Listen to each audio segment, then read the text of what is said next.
When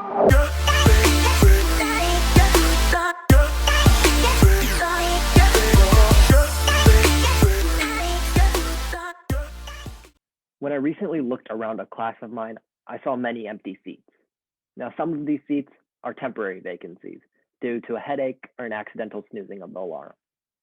Others of these are a little bit more serious due to a sickness or more recently, a COVID-19 infection. But some of these vacancies are more permanent. Some of these seats will never be filled again. But it's not the seats that are empty due to people moving away or switching classes that keeps me awake at night, but rather it's the seats that leave behind a trail of relationships, a trail of connections, and a trail of memories that eats away at the bottom of my soul. But what was in every empty seat was not a broken individual, but rather a broken system that failed each and every single one of them. Currently, I'm a junior in high school. And recently, as I was having a conversation with an administrator in my school district, who is also my mentor, I was pointed to a book named Happier by Tal Ben-Shahar. This book highlights the difference between being happy and being happier. Ben-Shahar suggests that our mindset towards life might indeed be flawed. As a whole, our current society always looks to see who seems to be happy, and the scrutinization leads to others wanting to achieve someone else's happiness. But rather than just pushing towards happiness, we should instead push towards being happier. To truly understand Ben-Shahar's concept of being happier, we must look at three things today. First, the current state of mental health. Second, the flaws of the current system. And finally, the changes that we must implement.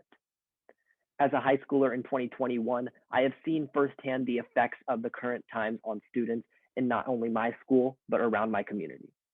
In a 2020 study from university hospitals, data was released stating that the second leading cause of death for individuals between the ages of 7 and 24 was suicide, second only to vehicular accidents.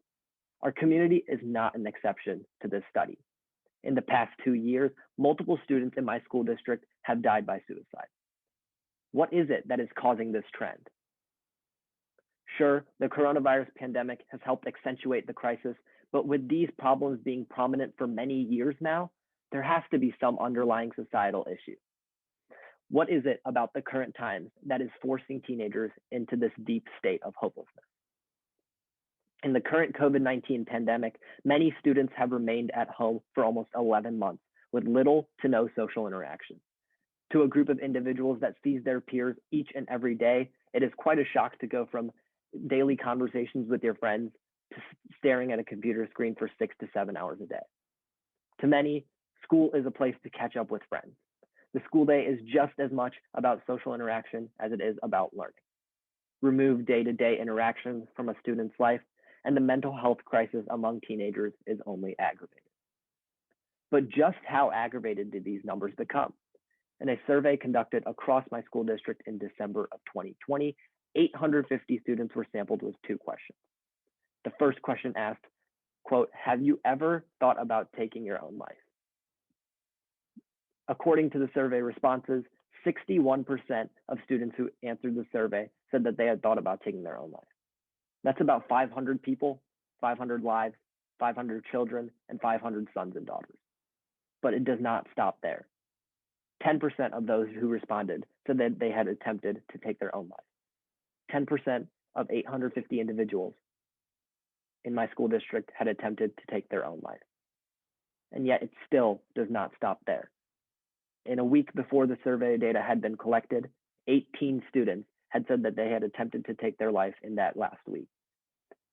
In 1 week, 18 students had attempted to take their own life. These are 18 students that had felt as if there was nothing left to survive for, no purpose left to achieve.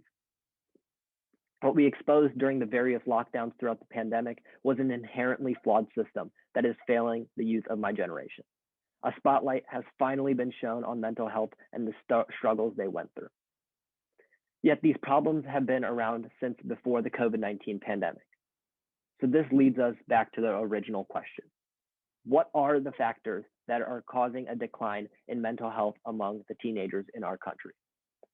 Different people point to varying reasons. Is it the false reality of perfectness that peers create on social media? Is it peer-to-peer pressures?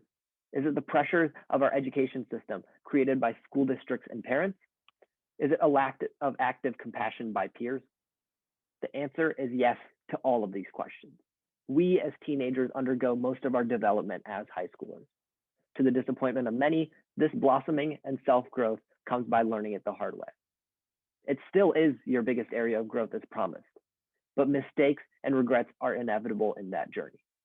As students progress through each grade level, they pick up more activities and schoolwork. Trying to balance all of these aspects of life at such a young age results in a stressful high school experience for all teenagers. As all of these false realities and expectations pile up, high school begins to lose its novelty. School becomes more of a checkbox rather than a life experience. But it turns out that these are only microscopic examples when analyzing the looming effects of the ongoing mental health pandemic. Though the aforementioned issues are all of great magnitude, the root of the issue lies in the outlook on mental health.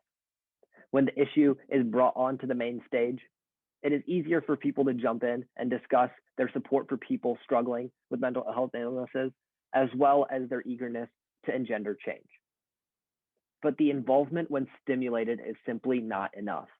Even when mental health isn't being talked about or being brought up by someone else, everyone should be able to talk about it easily. Today in society, people sometimes roll their eyes or tell someone to stop being overdramatic when they say that they aren't having the best day or saying that they are upset. When there are information sessions and training for better equipping oneself in the current climate of mental health issues, parents and students are afraid to attend because of how they might be viewed.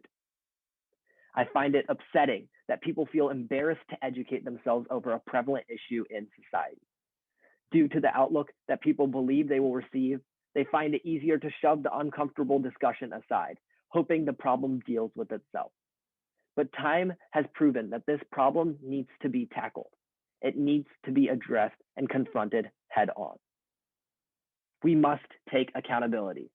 To my fellow students and teenagers, the ongoing mental health crisis is on us. To the parents and family members, the ongoing mental health crisis is on you. To administrators, teachers, and counselors, this ongoing mental health crisis is on you. Our current situation is on each and every single one of us. And until we all become active reformers on the outlook on mental health in society, we will not see an end to the silent suffering that my peers go through. This issue can no longer be kept quiet. This crisis has actively plagued the youth of my generation for too long now. We must come together as individuals to form a front dedicated to ending the silence. This must be our biggest initiative. As we try to engender change, we must follow the advice of others that dedicated themselves to substantial reform. In the words of the great Martin Luther King Jr., he said, quote, "We merely bring to the surface the hidden tension that is already alive. We bring it out in the open where it can be seen and dealt with. Like a boil that can never be cured so long as it is covered up, but must be opened with all its ugliness to the natural medicines of air and light. Injustice must be exposed, with all the tension its exposure creates to the light of human conscience and the air of national opinion before it can be cured," end quote. In King's letter from a Birmingham jail, he discusses the racial injustices of the mid-1900s. This quote, taken from the heart of the letter, provides a constructive blueprint on how to go about tackling our ongoing crisis. If we are able to effectively bring the issue out into the open and educate more individuals in a society about the ongoing ramifications stemming from the silence surrounding mental health, we have a greater hope to end this ongoing issue effectively. It will take people coming out of their comfort zones and expressing feelings that they haven't had to express previously, but it is imperative to the societal silence around mental health is ended. So let's break the shackles, be released from our bondage, and free of our fetters set upon us by our broken system. A system that has promoted silence for too long, a system that has allowed for hopelessness, grief, and sorrow. As a whole, we as people have begun to act after a tragedy, but that action taken is rendered useless due to the timing of our act. We must act proactively, work to prevent rather than to reconstruct. It will be hard at first, but we must begin now. Changing your mindset will take some effort, but it will have positive outcomes in the long run.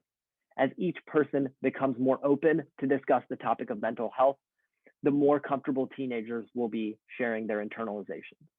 So hold yourself accountable and try to make progress every day in your actions.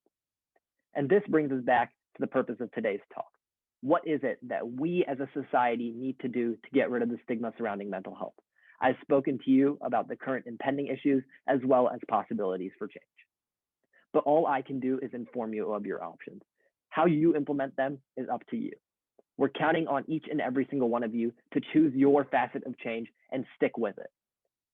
Now that I've told you about the intricacies of today's mental health crisis, how it got that way, and what you can do to help, it's up to you to put all of these into action, because it is our actions that define us, not our intentions. So it is imperative that each and every one of you leave this event with the determination to truly change the landscape of the mental health crisis. As we look at our society today, we're all in a rush.